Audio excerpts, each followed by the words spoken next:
Shalom, selamat pagi.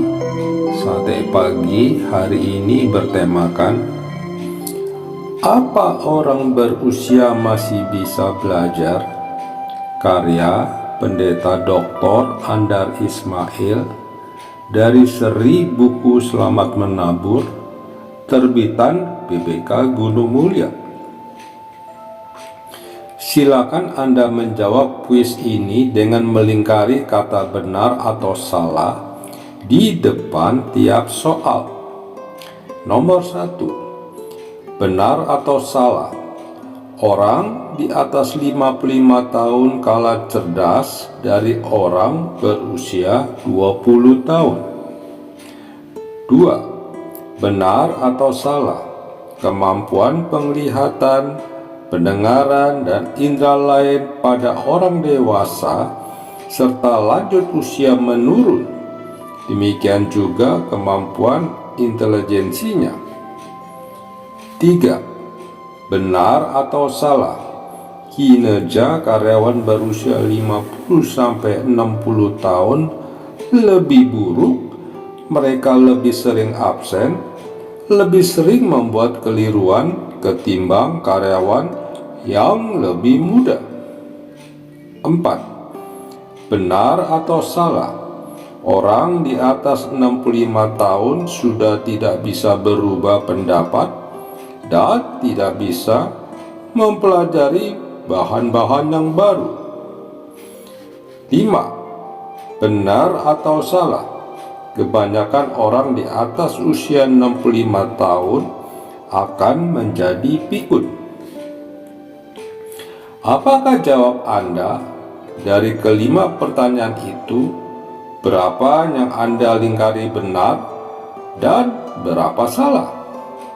Kalau ada yang Anda lingkari benar, maka Anda telah termakan oleh mitos keliru. Inilah jawab kuis. Kelima pertanyaan itu semuanya keliru, sehingga yang perlu dilingkari adalah semua kata salah.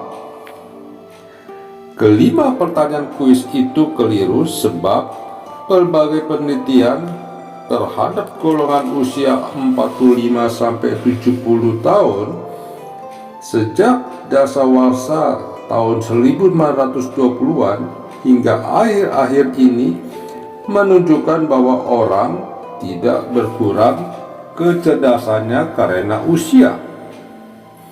Kemampuan fisik dan fungsi panca indera orang dewasa dan lanjut usia memang menurun, tetapi intelijensinya tidak.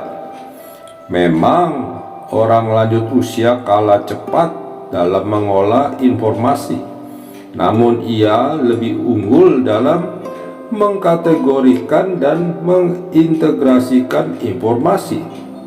Tidak benar bahwa orang menjadi bodoh pada usia tua dibandingkan dengan masa mudanya.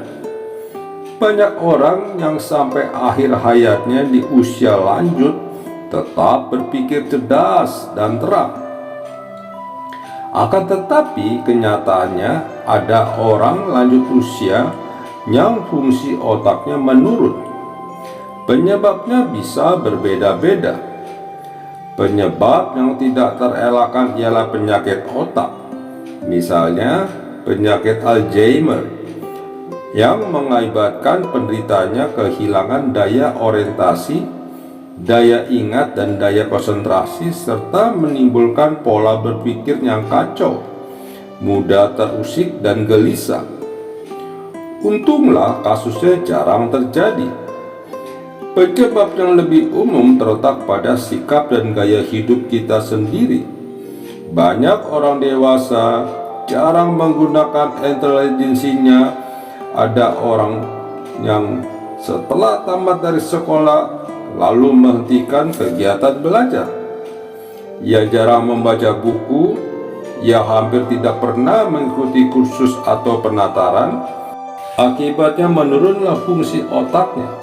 Seperti tangan dan kaki akan melemah kalau jarang digunakan. Demikian juga halnya dengan otak. Di sini tampak pentingnya orang dewasa dan lanjut usia untuk belajar terus. Belajar adalah kegiatan seumur hidup. Lifelong learning dalam bahasa Inggrisnya atau education permanent dalam bahasa Prancisnya. Untuk naik ke gunung ada orang yang mungkin terlalu tua, tetapi untuk belajar tidak ada orang terlalu tua. Dalam hal ini, belajar tidak harus berarti formal seperti mengikuti pelajaran di sekolah. Bagi orang dewasa dan lansia, belajar juga bisa berarti mengikuti ceramah, pembinaan, lokakarya, seminar, pemahaman Alkitab, khusus, dan sebagainya. Cara belajar yang paling praktis tentunya adalah membaca buku. Membaca buku adalah cara yang paling praktis untuk pertumbuhan orang dewasa dan lansia. Alasan pertama, kita tidak perlu meninggalkan rumah. Kedua, kita tidak terikat oleh waktu. Kapan saja kita mau, kita bisa membaca.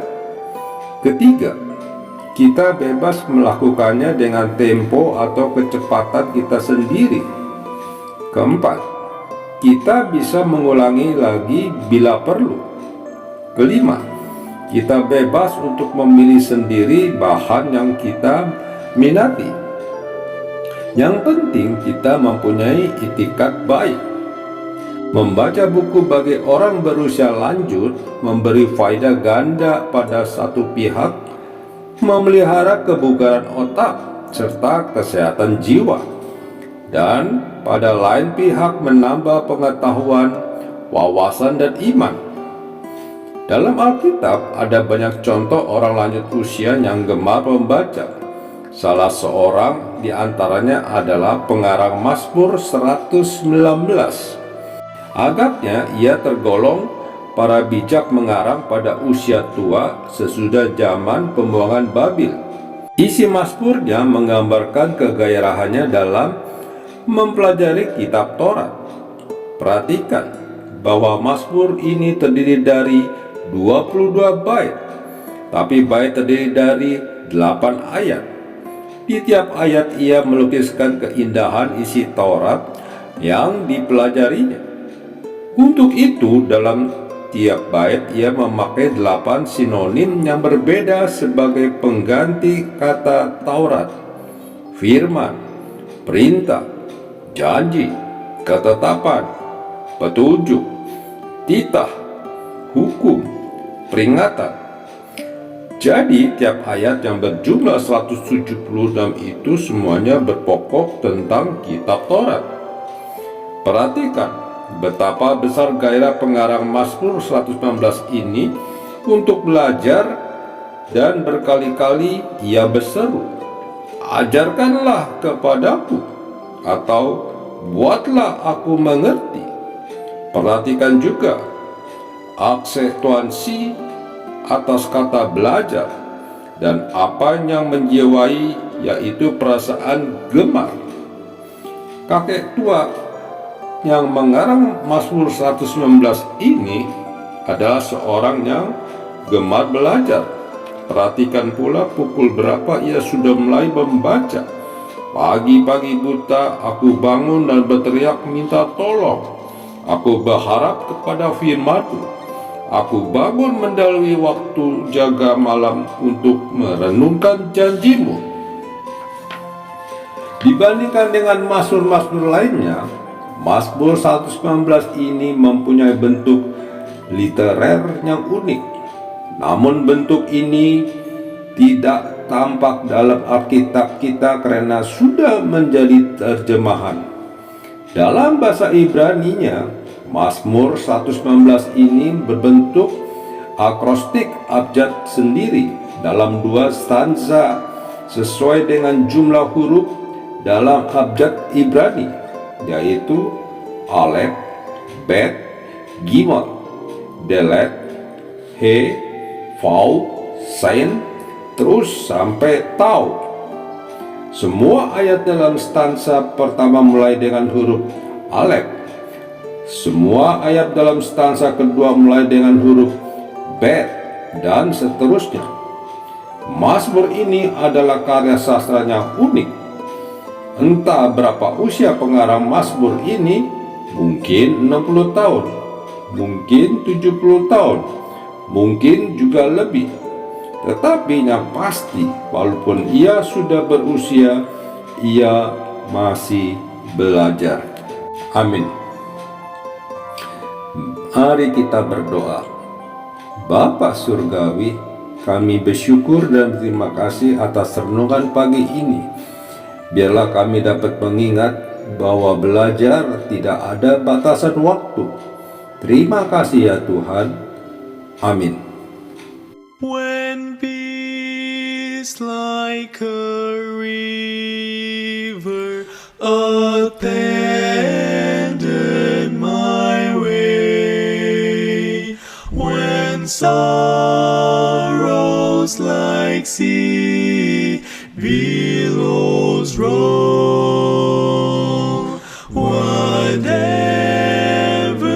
my lot thou hast taught me to say, it is well with my soul. It is well,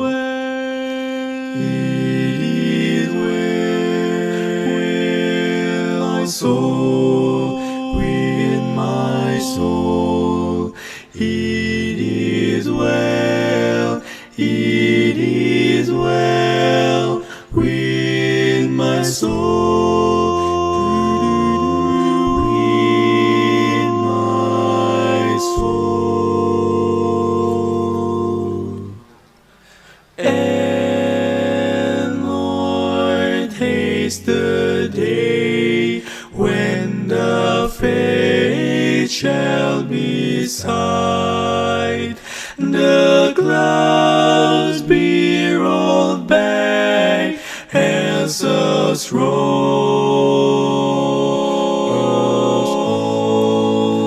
and the trumpet shall sound, and the Lord shall descend.